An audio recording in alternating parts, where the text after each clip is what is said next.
There is one virus that is most often ignored, which has been living with humanity since the existence of humans. This is the great ideological virus. And ideological viruses have been a problem for a long time. They cause problems in micro scale, in mega scale. In fact, they are the most destructive viruses that human beings have ever experienced. Why?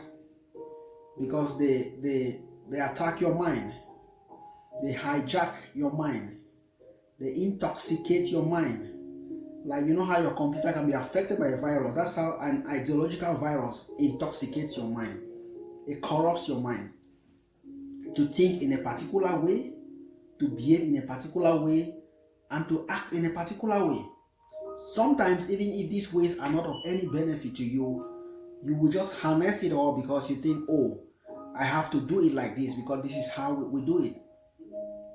But most of the time, you are being exploited for that cause, not because it directly benefits you, but because it might benefit someone else who is doing the exploitation.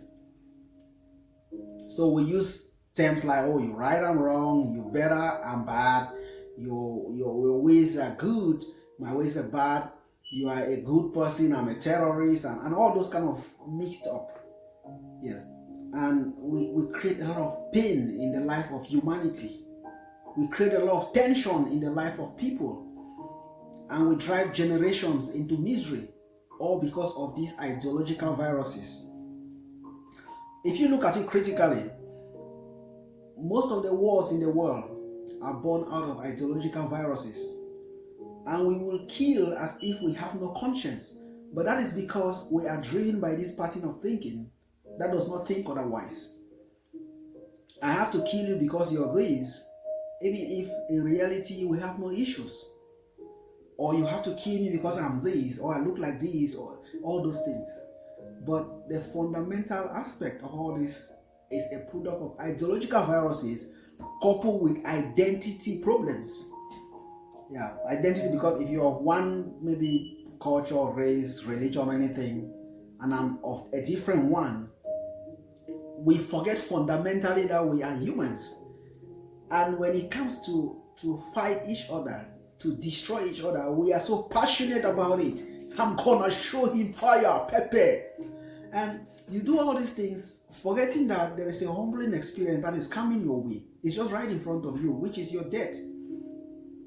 And after that, what happens? You're gone. So we should rethink our own thoughts. It's very important when you have a thought, you think about it. Because that thought, maybe you were born in that mold, can be destructive to you or to your environment. Most discriminative practices today that you find around, most of the discriminatory behavior and all those things, those are all products of ideological viruses, which will intoxicate a young person growing up. And when you grow and it solidifies, there is just no way you can do about it. Yep. No way. It becomes part and parcel of your life, and it shapes the way you think. It shapes the lens through which you look at life. Even if it doesn't work in your favor. Sometimes it doesn't work, sometimes it works against you, but you're passionate about it. Because you've not given it any thought, and you've not taken time to really assess why you should be thinking the way you are thinking or acting the way you're acting. Yes. The foundation of many worries, many fears, many uncoordinated fears is also a product of ideological viruses. Oh, somebody is going to kill you. Oh, somebody is going, and who is the person? You don't know the person, but somebody is going to do it. And those are some of the things that happen when we are drowning in these ideological viruses, because they have a way they can intoxicate or corrupt our minds to think in a particular way. I will tell you with certainty that most human suffering is a product of ideological viruses. Most that you see, stemming from pollution of the environment, we're making choices that don't help the average person, and trying to have the most power to suppress or dominate the others. All these things are products of ideological viruses, because they make us think in a way that is not beneficial for the human race. Yes. Because if you come to think about it,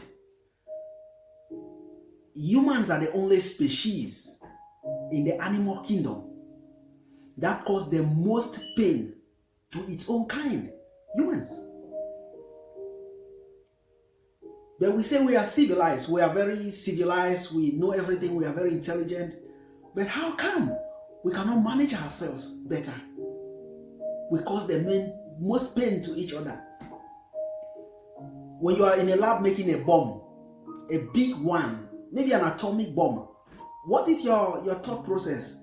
Is it like you're going to keep this bomb for a show or for decoration, or you're planning to kill some unborn person somewhere else in the world because of the way you think about a person?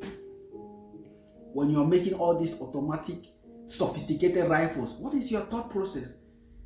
Is it to protect somebody? No. So those are the kind of things that makes the world stay in this tumultuous cycle of torments, of hell. And we turn around and say, oh, we are very smart people. Not really.